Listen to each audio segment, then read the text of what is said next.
Welcome to Sir Chris Knowledge Channel. And this time we are going to continue our discussion on basic math series, and our topic is LCD, or the least common denominator. To subscribe, please press the picture icon at the lower right corner of your screen. And how to determine the LCD, or the least common denominator. LCD may be defined as the lowest number or integer that is divisible by the denominators when two or more fractions are given. In operations involving fractions, LCD is only applicable for addition and subtraction because ang least common denominator or LCD ay dinedetermine lamang natin pagdating sa addition and subtraction of fractions with different denominators. Sa multiplication at saka division, hindi natin ginagamit yung LCD. Finding the LCD is the same as determining the LCM or least common multiple of a set of integers. Below are examples of LCD or least common multiple of a set of numbers or integers. For example, 2 over 3 and 3 over 5. The LCM is 15 because it is the same as 3 times 5, and that is 15. 1 over 3 and 5 over 2, the LCM is 6 because that is 3 times 2 is equal to 6. Now, in here, the term used is LCM because 15 is the least common multiple of 3 and 5. But at the same time, if we are talking of fractions like this, then 15 is also the LCD or the least common denominator of 3 and 5 because from the term itself, LCD stands for least or lowest. So, ang ibig sabihin, ito yung lowest number that is divisible by 3 and 5. And in the same way, 6 is also the lowest number that is divisible by 3 and 2. If the set of numbers or integers are prime numbers, then the least common multiple or LCM can be found by simply multiplying them. Examples: 3, 5, 3, 2. Itong mga ito ay examples ng prime numbers or prime integers. Later on, i-define natin, magbibigay pa tayo ng additional examples kung ano ba ang ibig sabihin ng prime numbers or prime integers. But here, since 3 and 5 are both prime, then hindi na natin kailangang mag-isip kung ano ang kanyang LCM. It's simply 3 times 5 is equals to 15. It is simply 3 times 2 is equal to 6. Okay? Same also as here. 2 times 7 is equal to 14. 7 times 3 times 5 is equals to 105. 11 times 5 is equal to 55. Why? Because all of these numbers are prime numbers. Same also with this. 3 and 19. 3 times 19, 57. 11 times 13 times 31, 11 times 5. So, lahat yan ay iminumultiply lang because the set of denominators given in these example fractions are prime numbers. Now, what are prime numbers or prime integers? Prime numbers or prime integers are numbers whose only factor is itself and 1. So, anong ibig sabihin? By the way, ano ba ibig sabihin pag sinabi nating factor? Ang factor ay 2 or more numbers na pag pinag-multiply natin, ang magiging product is the same as the given number. Halimbawa, what is the factor of 2? Ang factor ng 2 is 1 times 2 is equal to 2. Ano ang factor ng 3? 1 times 3 is equal to 3. Ano ang factor ng 5? 1 times 5 is equals to 5. So, these example numbers or this group of numbers are the so-called prime numbers. Why? Because ang kanilang factor is itself and 1. Walang ibang factor. Hindi kamukha ng 4. ang 4 ay wala dito, ibig sabihin, ang 4 is not a prime number. Why? Kasi ang 4, dalawa ang kanyang factor. 1 times 4 is equals to 4 and 2 times 2 is also equal to 4. So, hindi siya prime.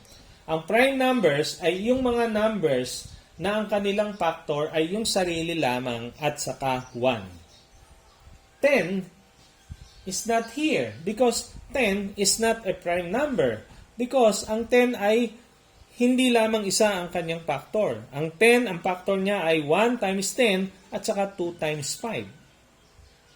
Okay? So, lahat ng numbers na ito are prime numbers or prime integers because their factors are only 1 in itself. Okay? So, aside from here, marami pa yan. Napakadami pa yan. And most of the prime numbers are odd numbers, kung mapapansin nyo. All of these are odd numbers except 2. But, hindi ang ibig sabihin pag odd numbers ay prime numbers because there are several odd numbers which are not prime. Nasaan dito yung ano dito yung mga odd numbers na wala dito? 9. Wala dito ang 9 because 9 is not a prime number because the factors of 9 is 1 times 9 and 3 times 3.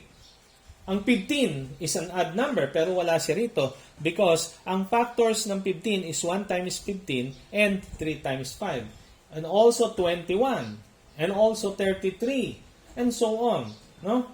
So, lahat ng prime numbers are odd numbers except 2.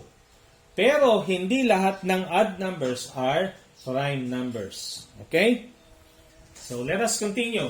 What is least common multiple? It is the lowest common number or integer that is divisible by a set of given numbers. There are two methods of determining the least common multiple of a set of numbers or integers. One, by writing their multiples and by prime factoring. So let us discuss first method number 1, and this is by writing the set of multiples. Examples. What is the lowest common multiples of 2 and 3? So in the same way, it is the same as what is the LCD of 2 and 3 if 2 and 3 are denominators of a fraction. Okay? So, paano natin kukunin? By writing the set of multiples. So, yung 2, ano ba ang multiples ng 2?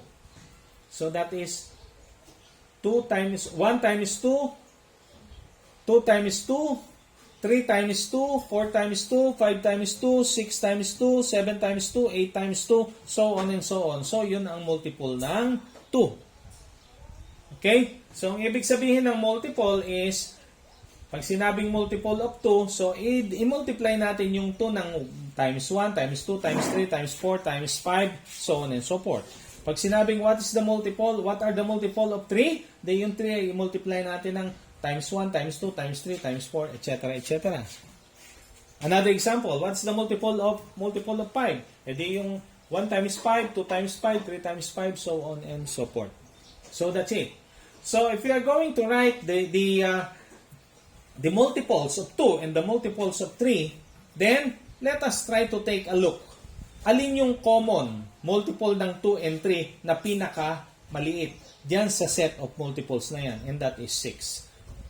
And therefore, the LCM of 2 and 3 is 6. Another example, what is the LCM or the lowest common multiple of 4 and 6? So again, 4 times 1, 4 times 2, 4 times 3, 4 times 4, 4 times 5, 4 times 6, so on and so forth. Multiple of 6, 6 times 1, 6 times 2, 6 times 3, 6 times 4, 6 times 5, so on and so forth. And again, let's go back. Tingnan natin kung lumabas na ba yung lowest numbers common to both 4 and 6, and that is 12. And therefore, the LCM of 4 and 6 is 12. And if 4 and 6 are denominators of a given fractions, then the LCD of 4 and 6 is 12. Okay, that is how LCM is applicable to determining the least common denominator of a given fraction. Okay, next. what is the lowest common multiple of 8 and 15? So again, we have to write the set of multiples of 8 and 15.